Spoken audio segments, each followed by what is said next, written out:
Sibingelele sikwamukele indabeni zehora lokuqala emini sibingelele nakuwe osibuka ohlelweni lethu olusha lezokusakaza iDTT lezi ndaba nizethulelwa usakhiwo ngwasokhela naze ezinohlonze emini nje. So you are distancing yourself from that assertion. Mina ngoba ngizela ukuzokhulumela umngomezulu la ngizoyikhulumela lento eyenzeka kimi. Yes. Umsolo wokuqala ecaleni lokubulawa kaSenzo Meyiwa umuzi Sibiya uyaqhubeka nokuphekwa ngemibuzo namhlanje enkantolo ephakeme yasePitoli. The compilation of handover reports and collating legacy reports for the 6th Parliament is nearing completion. Konke sekumngomumo ngaphambi kwenkulumo kaMengameli wezwe uCyril Ramaphosa azoyethula kusasa kusihlwa. There's a lot at stake. There's a lot to play for, and you know we're ready and we're looking forward to the game. Umqeqeshi Bafana uHugo Bruce uthi Nigeria iyona ethwele ngeqoma ngaphambi komdlalo wesigaba esandulelo wamanqama emqhudelwaneni weAFCON namhlanje kusihlwa.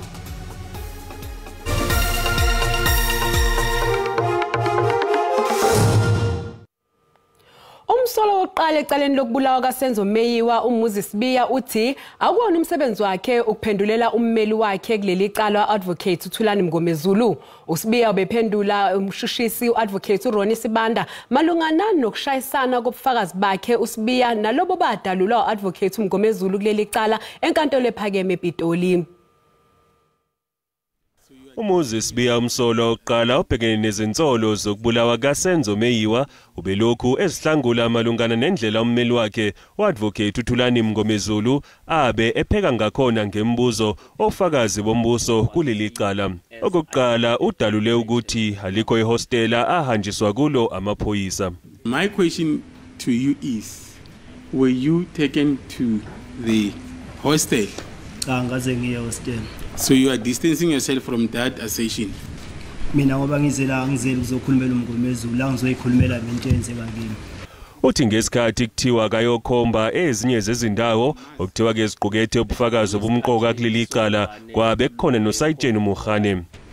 Hadebe told this court when he gave his testimony that at the point where you were making such pointing out, it was himself, yourself, as well as the photographer. Cha akwenzakalanga kanjalo. Was that fact put to Colonel Hadebe? Ngithakaze ngize ngibasho umhane nowecamera kaze ngimusho kodwa isithombe zathathwa umuntu wecamera obvious wayekhona nomhane naye ngoba kwakuye umuntu engangisuke naye Veralia obvious wayekhona ngoba ngila angizela uzophendula umngomezulu kodwa yena ngamtshela ukuthi umhane wayekhona. uSibiya uphethe ngokuthi nakuba kukhona izinto abameli bakhe abangazange bazidalule kepha wabe azi ukuthi uzolithola ithuba lokuzoziphendulela. Cha mina ngangazi ukuthi ngizoza la ecourt ngizosho ukuthi kwenzakalani. Ngangazi ukuthi mina sizofika isikhathi sokuthi ngize eboxini ngizokhuluma okwenzakalayo. Umshushisi uadvocate uRoni Sibanda uyaqhubeka ukupheka ngemibuzo umuzi Sibiya.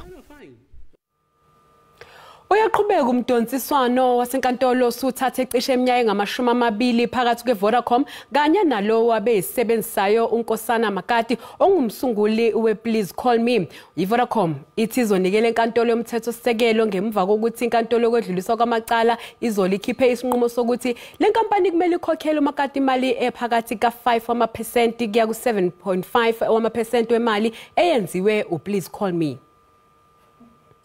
Sekuphela cishe iminyaka engama-20 kunomdonsiswano wasenkantolo phakathi kukaMakate kanye neVodacom. Esinqumeni sakamuva senkantolo yokwedluliswa kwamacala, iVodacom iyalelwe ukuba yenze isiphakamiso esisha sokunxephezela uMakate zingekapheli izinsuku ezingama-30. Kepha kunalokhu-ke iVodacom ithi izodlulisa lolu daba enkantolo yomthethosisekelo. Vodacom is determined to litigate for life. They are determined to out-litigate me. But it's okay. We don't see any constitutional point that Vodacom can raise. They can try and go to the CC, will defend that. Sanity will prevail.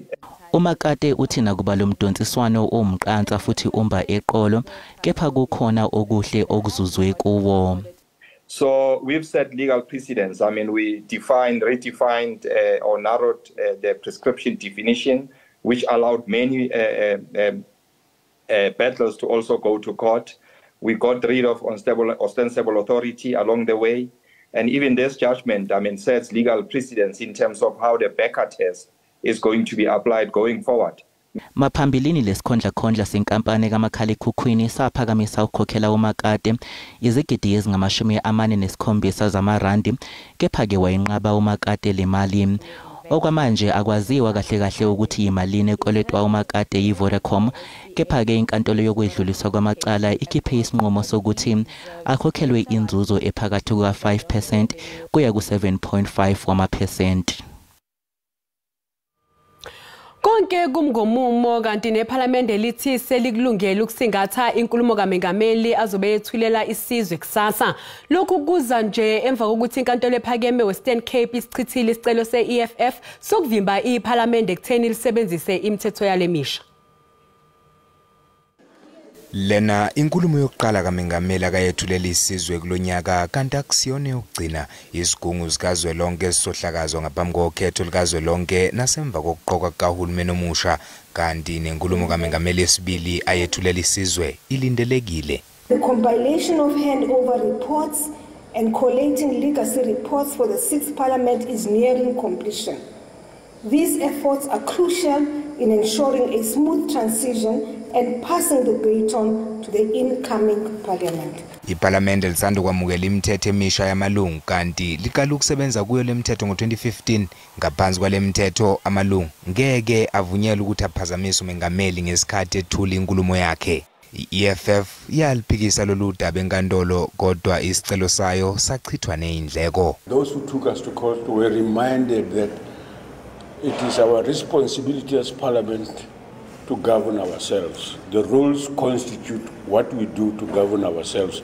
It is only in the absence of rules where courts have said to us, make up the rules. Indleko zale nkulumo kaMengameli azoyethulela isizwe nazo zidaluliwe. So we have put aside an amount of about 6.5 million rand as a budget. Ishamthetho sibambisene neProud South Africa futhi sinxusa amalungu ePhalamende nehambela ukuthi zigqoke imvunulo yalomcimbi. Usomlomo uthi lolu hlelo luhlose ukuququzela umuzwa wokuyiqhenya. Umengameli wezwe uCyril Ramaphosa uthi uhulumeni uzibophezele ekuthuthukiseni intsha ngokuphelele.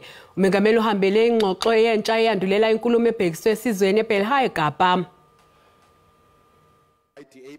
Isikhathi sokubukeza ngokwenzekile njengoba uMengameli uCyril Ramaphosa befuna ukubhekisisa uguquko olwenziwe uhlelo iPresidential Youth Employment Scheme eyethulwa enkulumweni yakhe ebhekiswe esizweni ngo-2020.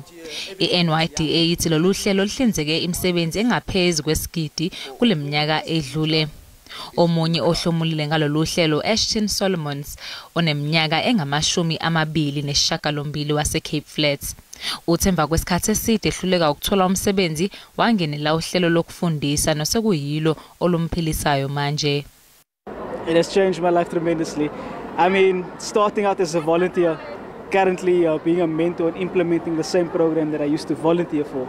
That's progress in and of itself. Umengameli uthi uhulumeni uzibophezele ekusizeni intsha ukuthi ithole imfundo kanye namathuba omsebenzi. You are born. We basically say to your parents, this is now the government's child. We look after you until you're 18.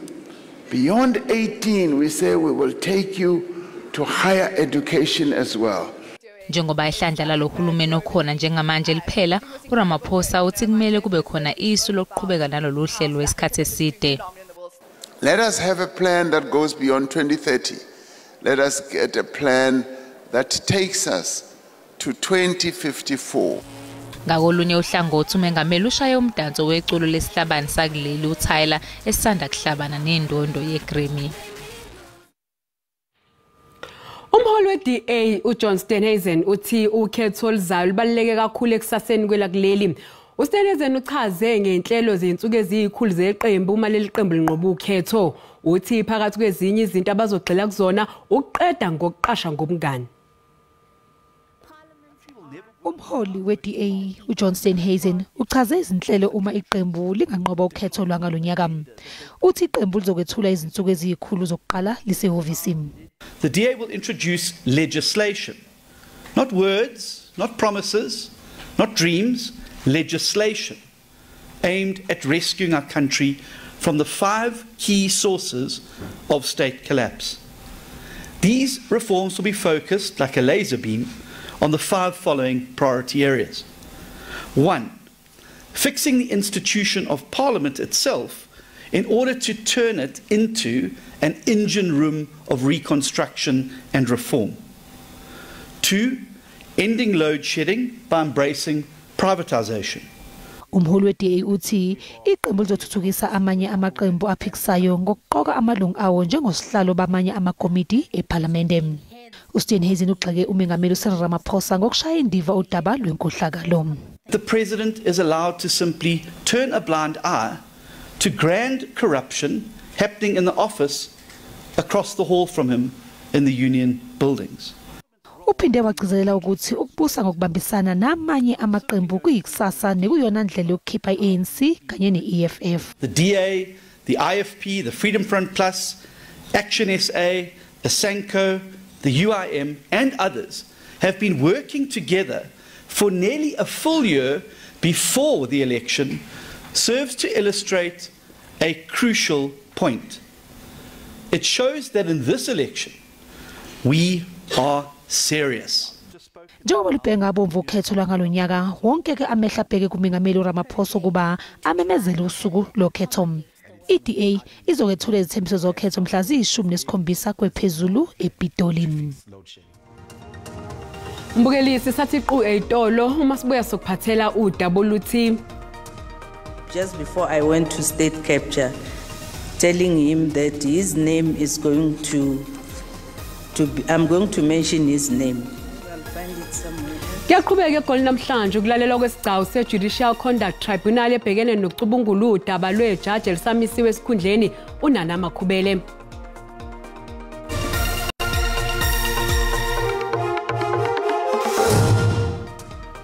Mbukelisi kubingelele sikwamukela uma ngabe usanda ngena odabeni oluhambe phambili besibike ukuthi umsolo oqala ecaleni lokubulawa kaSenzo Meyiwa umuzi Sibiya uyaqhubeka nokuphekwa ngemibuzo namhlanje enkantolo ephakeme yasePitoli. Mbukela sikhumbuza ukuthi lezi indaba zikhona ku YouTube na ku SABC Plus ngena kuzo uzicinge ngamagama athi SABC izindaba na kanjani uzozithola. Kuyaqhubeka egoli namhlanje ukulalelwa kwesigcawu se-Judicial Conduct Tribunal ebhekene nokucubungula udaba lwejaji elisamisiwe esikhundleni uNana Makhubele.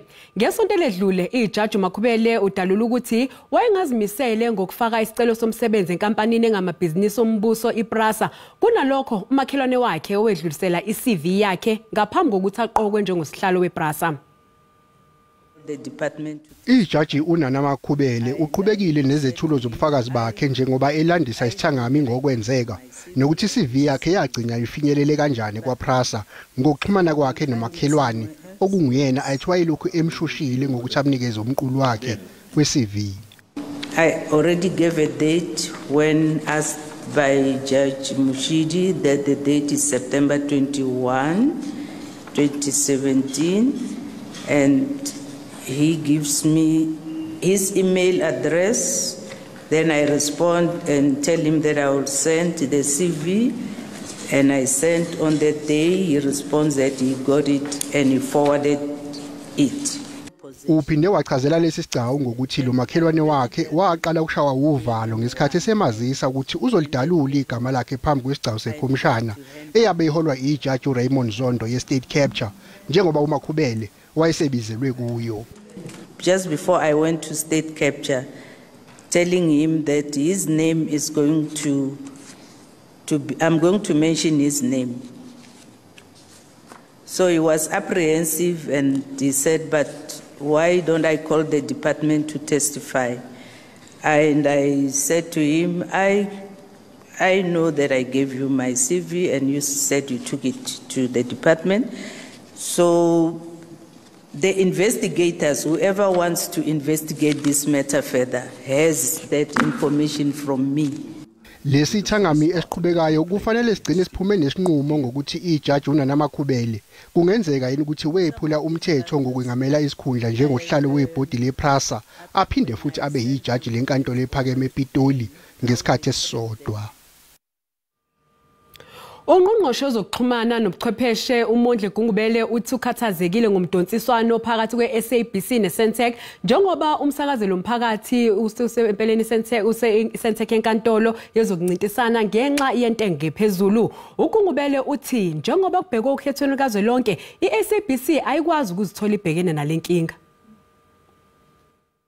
We are also engaged in Treasury with regard to this to check if nothing can be done in as far as this matter is concerned. DG can speak better about that because she's the one who is engaging at a technical level. I've raised this at a political level. We hope, sir, we hope there will be an understanding that you cannot afford an SABC that will be found wanting during election. So against that background, there are those issues. But I am relieved having spoken to the current management in SABC in as far as their medium and long-term revenue intentions are concerned. We hope they will deliver in line with those.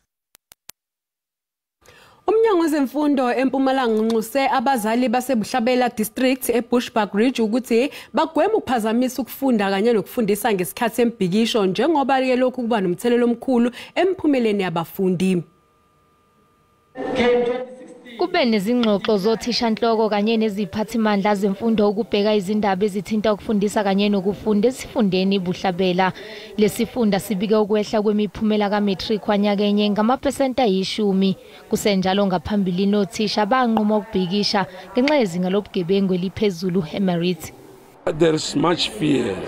We are not teaching well. If you listen to other districts and circuits, they are able to do extra classes Saturday in the morning. We are unable to do that because in the morning as learners go to school, they are being attacked.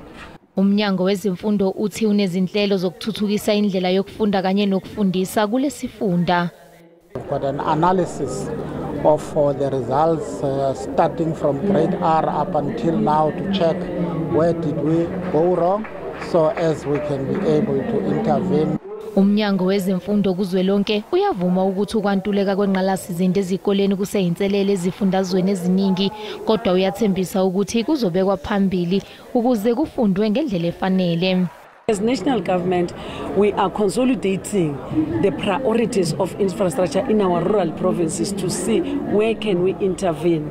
So Minister is engaging even with Minister of Finance to look as to how can we fast track the issue of infrastructure, especially in rural provinces. Udokotela Mhawule unxusa izakhamuzi ukuba zibambisane ukuze kuzoba nozinzo emphakathini waseBushbuckridge. Izakhamuzi zakuCentane Eastern Cape ezithembele eposini lendawo zikhala ngohulumeni ohlulekayo ukuxazulula izinkinga ezikhungethe iposi. Njengoba sekuyisikhathi ugesi ungekho kanti ke seziphoqelekile ukuthi ziye edolobheni uma zifuna usizo lweposi. Izakhamuzi zaseCentane zikhathazekile ngokunganakwa kwezinkinga ezibhekene neposi futhi sekuyiminyaka. Lesikhungo sihlinzeka ngosizo izigodi ezingaphezulu kwama50. Uyafika umuntu ezopeya unyazele mabheke eposi nesegqo une 50 rand yoza kuCentane. People come here for their SASA payments and they are told to go to Butterworth. It's 55 rand from these villages to town. Where are they supposed to get the money to go there? Elders are in danger of being marked here. As you can see, this is a forest and there is no other post office in this town. Abaphila ngesibonelelo sikahulumeni bathi bathwala kanzima uma kufanele behole imali yabo. Isikhalazo sami imali yethu ayiphumi yonke apha ezivengeleni. We don't get all our money in these shops and it's always overcrowded with long queues. We used to get all of our money here and we were not told some is left for bank charges. We are suffering going from shop to shop without being assisted. We are here for the second time now.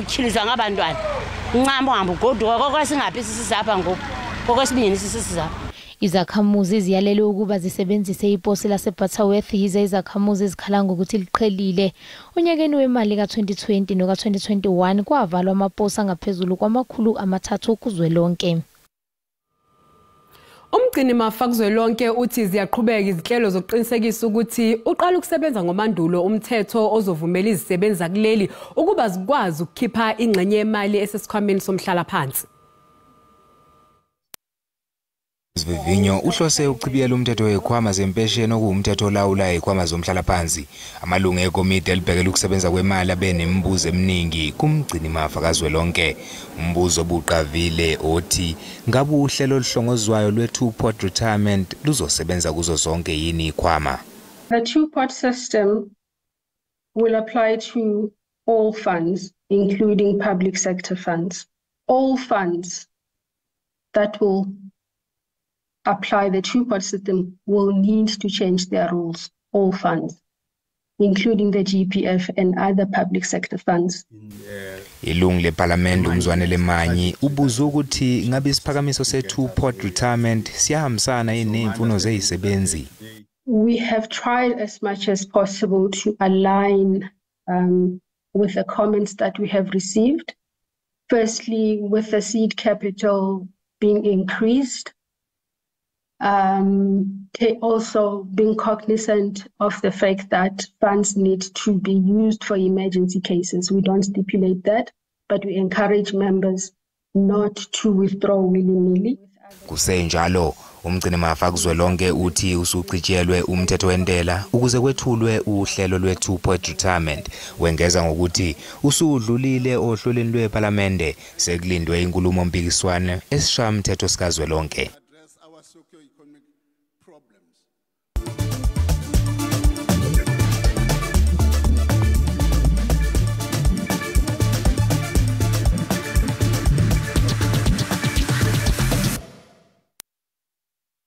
Umqeqeshi wabafana uHugo Bruce uvumile ukuthi iNingizimu Afrika izongena emidlalweni owandulelo wamanqamu eAfcon eNigeria ke kungabhekiwe ukuthi inqobe lamaqembu azotholana phezulu eIvory Coast kusihlwa.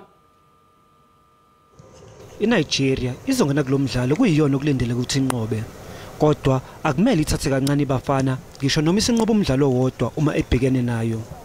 Ibafana yaguqisa iNigeria ngamagoli 2-0 emidlalweni okuhlungela umqhudelwano eAfcon ngo-2017.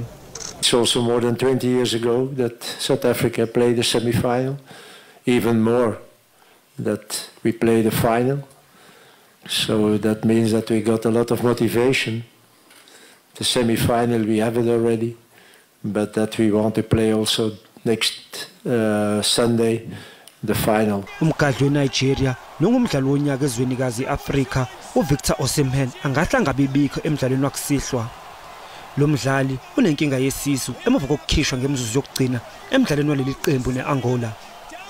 iNingizimu Afrika yona izodlala ngaphandle komdlali uThapelo Maseko naye othola ukulimala emidlalweni webafana wokugcina.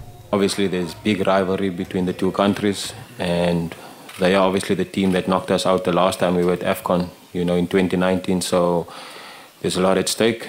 Lo mdlalo uzoqala ngehora lesikhombisa namuhla kusihlwa. Mbukeli umhlahlo wesimo sezulu yalandela emva kwekhefu.